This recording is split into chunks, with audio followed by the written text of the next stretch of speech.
राम राम भाई सरन है। मैं मोहित शर्मा लेकर आया हूँ क्वांटम मैकेनिक्स का lecture number 46 part B. Last video में हमने position operator, momentum operator and position operator के स्क्वायर की एक्सपेक्टेशन वैल्यू को फाइंड आउट किया था भाई।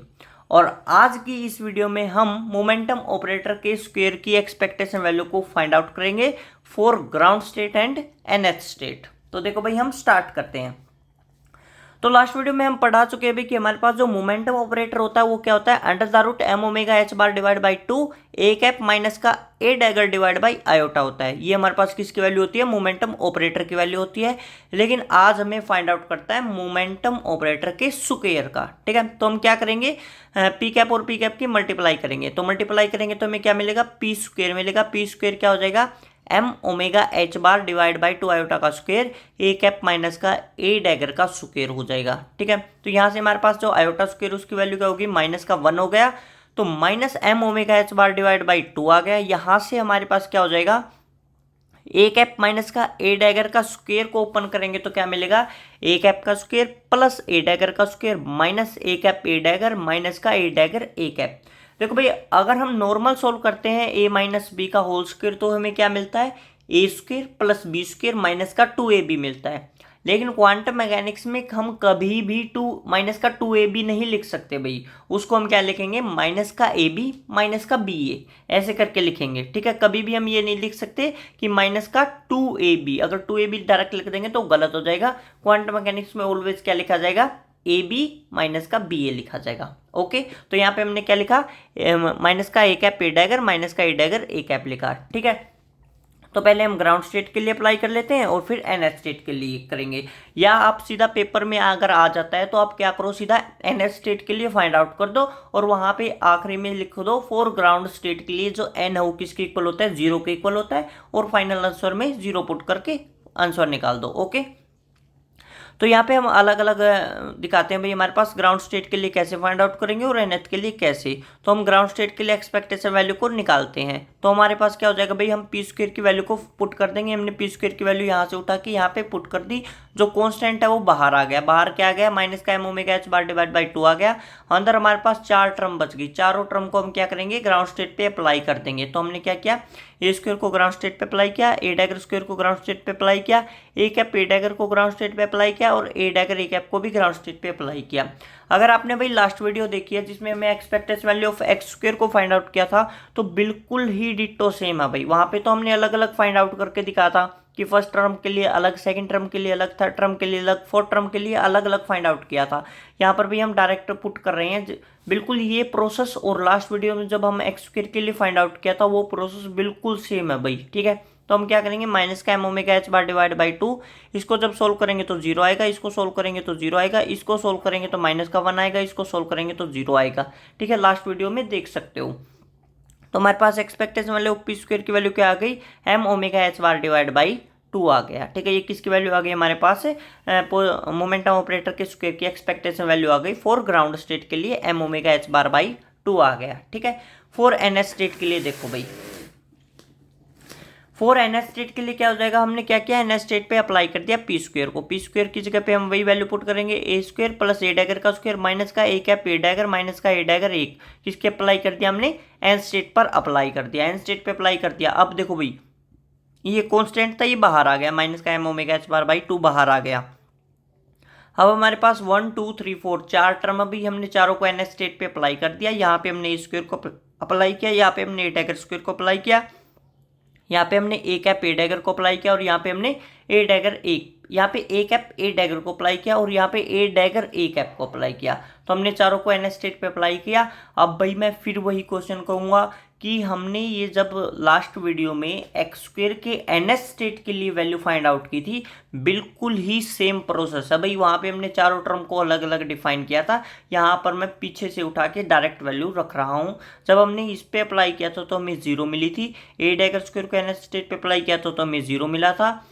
ए कैप ए डैगर को जब हमने एनएच स्टेट पे अप्लाई किया था तो हमें एन प्लस 1 मिला था और ए डैगर ए कैप को जब हमने एनएच स्टेट पे अप्लाई किया था तो हमें एन मिला था। ठीक है, तो हमने सारी वैल्यू को पुट कर दिया। यहाँ से हमें क्या मिल जाएगा, माइनस का M omega H bar by two into में माइनस का 2n माइनस का 1, तो हमारे पास क्या मिल जाएगा, expectation value of P square for N state क्या आ गया, M omega H bar by two into में 2n प्लस 1 मिल गया। इसको आप ऐसे भी लिख सकते हो n plus 1 by two into में h बार एम ओमेगा, मतलब यहाँ से 2 अगर आप कॉमन निकाल लेते हो तो 2 से 2 कैंसिल आउट हो जाएगा, अंदर क्या बच गया, n plus 1 by two into में h बार एम ओमेगा बच गया। ठीक है, तो ये हमारे पास किसके लिए आ गया भाई, एन स्टेट के लिए आ गया। अगर आप ग्राउंड स्टेट के लिए फाइंड आउट करोगे तो एन की जगह पे क्या पुट कर सकते हो, 0 पुट कर सकते हो। 0 पुट करते ही में क्या मिल जाएगा, h bar M omega divide by 2 for ground state के लिए मिल जाएगा। ओके, अब देखो भाई, इनकी हेल्प से हम expectation value of kinetic energy और पोटेंशियल एनर्जी को भी फाइंड आउट करते हैं।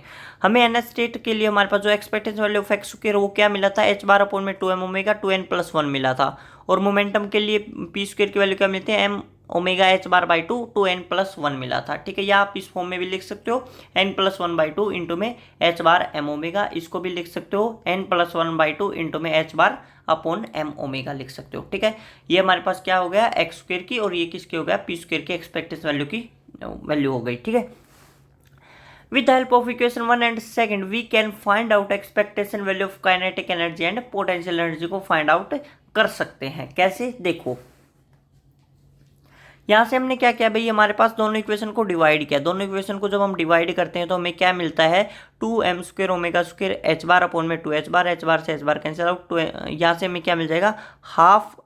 यहाँ से देखो भाई, हम क्या करेंगे, इसको मैनिपुलेट करेंगे। यहाँ से मैं ये नहीं करा कि 2 से 2 कैंसिल आउट, वो थोड़ा अलग हो जाएगा, हम इसको मैनिपुलेट करेंगे। इसको हम कैसे लिख सकते हैं कि 1/2m, ये जो 2m दिख रहा है आपको यहाँ पे 2m दिख रहा है, इसको मैं इस साइड ले जाता हूँ तो 1/2m, और हमारे पास ये क्या हो गया, N H state P square और एन एच स्टेट, मतलब हमारे पास क्या हो गया, expectation value of P square हो गया। यहाँ से देखो भाई बराबर हो गया हाफ, ये 1/2 बचा हुआ था, यहाँ से m बच गया था, m ओमेगा स्क्वेयर, और ये एक्सपेक्टेशन वैल्यू ऑफ जो एक्स स्क्वेयर है इसको मैं इस साइड ले आता हूँ, इक्वेशन नंबर 3। यहाँ से देखो, अगर आप ध्यान से देख सकते हो तो काइनेटिक एनर्जी क्या होती है, पी स्क्वेयर अपॉन में 2m होती है। ठीक है, जो पोटेंशियल एनर्जी होती है हार्मोनिक ऑसिलेटर के केस में क्या होती है, half M omega square X square होती है। तो ये काइनेटिक एनर्जी की इक्वल बन रहा है, ये पोटेंशियल एनर्जी की इक्वल बन रहा है। हम देख रहे हैं कि ये दोनों क्या है, इक्वल है। अब इसकी वैल्यू भी हमें पता है, ये रही, ठीक है, और इसकी वैल्यू भी हमें पता है भाई, ठीक है, ये रही, ये वाली। ठीक है, तो दोनों की वैल्यू पुट करके expectation value of kinetic energy निकाल लेंगे और expectation value of potential energy को निकाल लेंगे। ठीक है, तो देखो expectation value of kinetic energy क्या होगा भाई, हमारे पास देखो क्या होता है, काइनेटिक एनर्जी का फॉर्मूला होता है पी स्क्वायर बाई 2m होता है, तो हमारे पास 1/2m तो कांस्टेंट है, ये तो बाहर आ गया, तो अंदर सिर्फ क्या बच गया भाई, expectation value of P square बच गया। ठीक है, अब हमारे पास similarly expectation value of potential energy क्या होता है, पोटेंशियल एनर्जी का फॉर्मूला होता है half M omega square X square होता है। अब हमारे पास हाफ एम ओमेगा स्क्वायर तो हमारे पास कॉन्स्टेंट है, बाहर आ गया, तो अंदर क्या बच गया, सिर्फ expectation value of X square बच गया। ठीक है, from equation number 3 expectation value of kinetic energy and potential energy are equal which are also equal to half of total energy, जो कि half of total energy के भी equal होगा। Total energy क्या किससे रिप्रेजेंट करते हैं हम, हैमिल्टोनियन से रिप्रेजेंट करते हैं। हैमिल्टोनियन क्या होता है, kinetic energy plus potential energy होता है। तो अगर हम दोनों को इक्वल हो गया, अगर हमारा काइनेटिक एनर्जी और पोटेंशियल एनर्जी इक्वल हो गया तो ये क्या हो जाएगा, हाफ ऑफ टोटल एनर्जी के इक्वल हो जाएगा। ठीक है, this is also known as virial theorem भी कहते हैं, इसको कहते हैं वीरियल कह लो या वायरल थ्योरम कह सकते हो। ठीक है, तो काइनेटिक एनर्जी के लिए देखो भाई 1/2m, यहाँ पे हमने expectation value of X square की वैल्यू पुट कर दी फ्रॉम इक्वेशन नंबर 1 से, तो हमें क्या मिल जाएगा, omega H bar divide by 4 2n plus 1, इसको मैनिपुलेट करो n प्लस 1/2 इंटू में h बार ओमेगा बाई 2 आ गया। सिमिलरली पोटेंशियल एनर्जी के लिए एक्सपेक्टेशन वैल्यू क्या हो गया, half M omega square, expectation value of X square की वैल्यू हमने वहाँ से पुट कर दी, तो हमें क्या मिल जाएगा, expectation value of X square की वैल्यू क्या होती है, एच बार अपॉन में 2m ओमेगा 2n प्लस 1 होती है। तो जो कट रहा है उसको कट करो, तो omega H bar divide by 4 into में 2n प्लस 1 हो गया। इसको भी लिखो n plus 1/2 h bar omega by 2 हो गया। ठीक है, आपको एक बात याद होगी भाई कि हमने पढ़ा था कि जो energy eigen value for harmonic oscillator के लिए आपने पढ़ा होगा कि क्या होता है n+1/2 इंटू एच बार ओमेगा होता है। ठीक है, और हमने यहाँ पे आके देखा कि काइनेटिक एनर्जी और पोटेंशियल एनर्जी दोनों इक्वल होती है, तो n+1/2 एच बार ओमेगा को दो हिस्सों में ब्रेक करना है, तो क्या हो जाएगा, हाफ हाफ हो जाएगा, हाफ हो जाएगा। तो देखो